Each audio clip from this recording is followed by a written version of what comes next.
السلام علیکم ورحمۃ اللہ وبرکاتہ۔ سب سے پہلے جو سمجھنے کی بات ہے وہ یہ ہے کہ اللہ تعالیٰ ہر انسان کی ہر دعا سنتا بھی ہے اور قبول بھی کرتا ہے، لیکن غور طلب بات یہ ہے کہ کیا واقعی ہم اللہ سے دعائیں مانگ رہے ہوتے ہیں؟ ہم دعائیں مانگنے کی کوشش تو کر رہے ہوتے ہیں، لیکن ہم یہ نہیں جانتے کہ دعا کیسے مانگنی ہے۔ جس طرح نماز پڑھنے کا ایک طریقہ ہے، جس طرح روزہ، زکوٰۃ اور حج کے طریقے سکھائے گئے ہیں، اسی طرح دعا مانگنے کا بھی ایک بڑا آسان سا طریقہ ہے۔ آج ہم سب مل کر یہ طریقہ سیکھتے ہیں اور جاننے کی کوشش کرتے ہیں کہ دعا حقیقتاً کیا چیز ہے اور اس کے کچھ حقوق ہیں، کچھ آداب ہیں۔ کیا آپ ان کو پورا کرتے ہیں؟ اگر ہاں تو پھر واقعی آپ کی دعا مکمل ہے۔ قرآن پاک میں اللہ تعالیٰ نے اس زمین پر بسنے والے سب سے پہلے انسان یعنی حضرت آدم علیہ السلام کو ایک دعا سکھانے کا ذکر کیا ہے۔ اسی دعا میں دعا مانگنے کا بنیادی طریقہ چھپا ہوا ہے۔ حضرت آدم علیہ السلام سے ایک خطا ہو گئی تھی، اسی کے بدلے انہیں جنت سے نکال دیا گیا تھا، اور اب وہ بے حد شرمندہ تھے اور اللہ سے معافی حاصل کرنا چاہتے تھے، لیکن انہیں نہیں معلوم تھا کہ اللہ سے کیسے مانگا جائے۔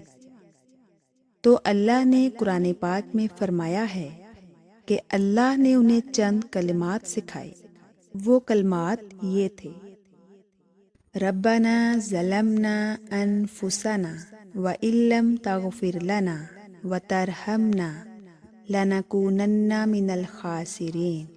اے ہمارے رب، ہم نے اپنی جانوں پر ظلم کیا، اور اگر تو ہمیں نہیں بخشے گا اور ہم پر رحم نہیں کرے گا تو ہم تباہ ہو جائیں گے۔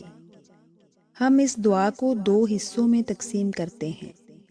یہی دو حصے دعا کے وہ بنیادی آداب ہیں کہ اگر وہ ہماری دعاؤں میں شامل نہ ہوں تو پھر ہماری دعا دعا نہیں ہوتی، وہ محض الفاظ ہوتے ہیں۔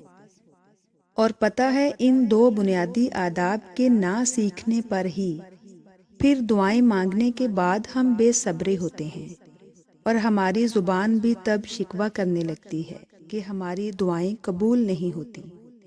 پہلا سٹیپ جو دعا کا بنیادی اور اہم حصہ ہے وہ ہے اپنے آپ کو قصوروار ٹھہرانا اور دیکھنا کہ آپ کی کیا پوزیشن ہے۔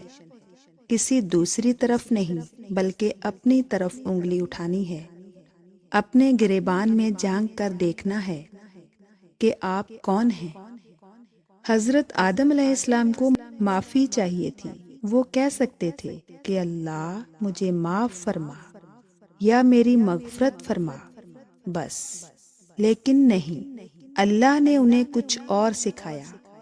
اللہ نے کہا کہ کہو میں نے خود اپنی جان پر ظلم کیا، کیونکہ اللہ ہمیں سکھا رہا ہے کہ اپنے گریبان میں جھانکیں، آپ کون ہیں، اور تسلیم کریں، اعتراف کریں اپنی زبان سے، اور کہیں کہ آپ ہیں خطا کار، آپ ہیں خود پر ظلم کرنے والے۔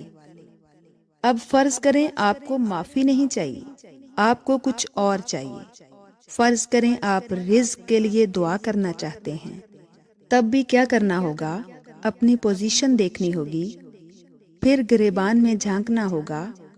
جب آپ دیکھیں گے کہ آپ تو حقیقتاً فقیر ہیں جس کے پاس اپنا کچھ بھی نہیں ہے، آپ بے بس ہیں، آپ کبھی قادر ہو ہی نہیں سکتے کسی بھی چیز پر، تو قبول کر لیں کہ آپ واقعی مانگنے والے ہیں۔ آپ صرف مانگنے کی صلاحیت رکھتے ہیں، دینے والا صرف اللہ ہے۔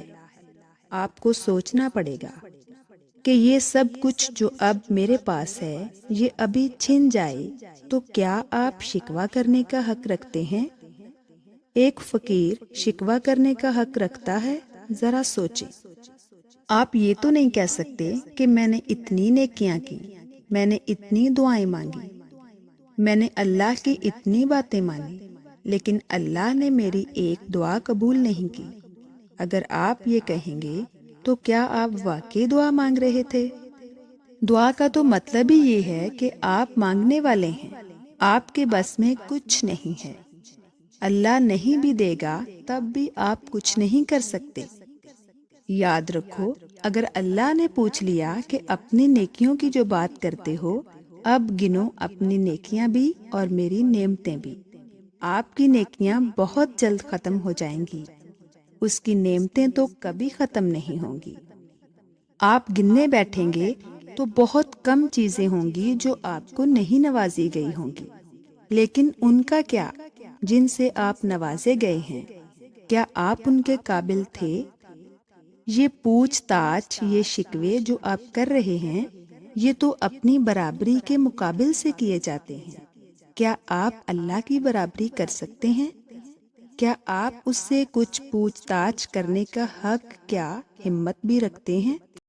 اب آتے ہیں ہم دعا کے دوسرے سٹیپ کی طرف، جو کہ دعا کے اس دوسرے حصے میں چھپا ہے۔ وہ کیا ہے؟ اور اگر تو ہمیں نہیں بخشے گا اور ہم پر رحم نہیں کرے گا تو ہم تباہ ہو جائیں گے۔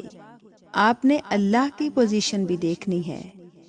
حضرت آدم علیہ السلام کو سکھایا گیا تھا کہ اپنی غلطی کا اعتراف کر لیا، اب کہو کہ اللہ آپ سب کچھ ٹھیک کرنے والے ہیں، آپ ہی قادر ہیں کہ ہم پر اپنی رحمت برسائیں۔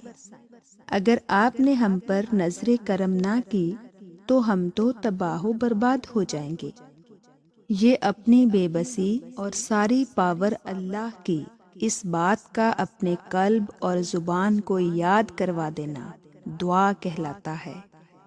اور اگر یہ دونوں بنیادی سٹیپ جو ابھی سیکھے ہیں، ان کو دعاؤں کا حصہ نہ بنایا تو کیسے قبول ہوں گی پھر دعائیں؟